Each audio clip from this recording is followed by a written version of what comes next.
Halol Polycab company ખાતે Polycab welfare foundation દ્વારા village college interface competition યોજાઈ। પંચમહાલ જિલ્લા કલેક્ટર આશિષ કુમાર ભાટિયાની ઉપસ્થિતિમાં કોમ્પિટિશન યોજાઈ।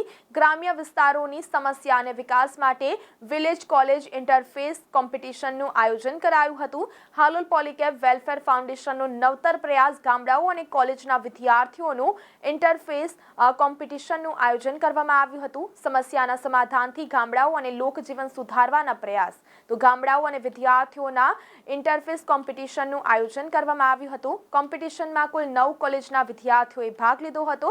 યોજાયેલ કોમ્પિટિશનમાં વિજેતા વિદ્યાર્થીઓને ટ્રોફી આપી સન્માનિત કરવામાં આવ્યા હતા।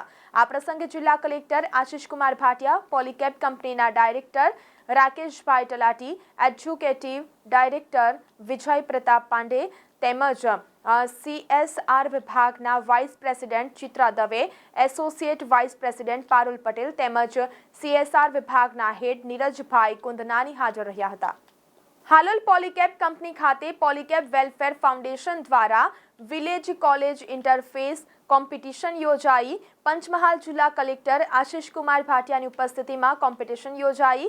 ગ્રામ્ય વિસ્તારોની સમસ્યા અને વિકાસ માટે વિલેજ કોલેજ ઇન્ટરફેસ કોમ્પિટિશનનું આયોજન કરાયું હતું। હાલોલ પોલીકેબ વેલફેર ફાઉન્ડેશનનો નવતર પ્રયાસ ગામડાઓ અને કોલેજના વિદ્યાર્થીઓનું ઇન્ટરફેસ કોમ્પિટિશનનું આયોજન કરવામાં આવ્યું હતું। સમસ્યાના સમાધાનથી ગામડાઓ અને લોકજીવન સુધારવાના પ્રયાસ તો ગામડાઓ અને વિદ્યાર્થીઓના ઇન્ટરફેસ કોમ્પિટિશનનું આયોજન કરવામાં આવ્યું હતું। કોમ્પિટિશનમાં કુલ 9 કોલેજના વિદ્યાર્થીઓએ ભાગ લીધો હતો। યોજાયેલ કોમ્પિટિશનમાં વિજેતા વિદ્યાર્થીઓને ટ્રોફી આપી સન્માનિત કરવામાં આવ્યા હતા।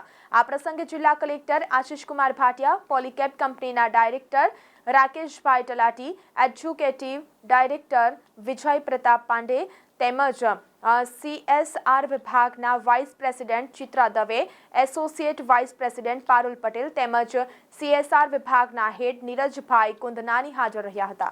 हम लोगों ने गांव को शहरों से जोड़ने का एक प्रयास रहा है, जिसमें से कि शहर के लोग, कॉलेज के स्टूडेंट ये अपने नए नए आइडियाज़ ये गांव के साथ शेयर कर सकें, उसको इम्प्लीमेंट किया जा सके, गांव की प्रॉब्लम्स को सिंप्लीफाई कर सकें। हम उस सिंप्लीफाई करके एक सलूशन निकले जिससे कि गांव का विकास, गांव के लोगों का विकास ये हो पाए।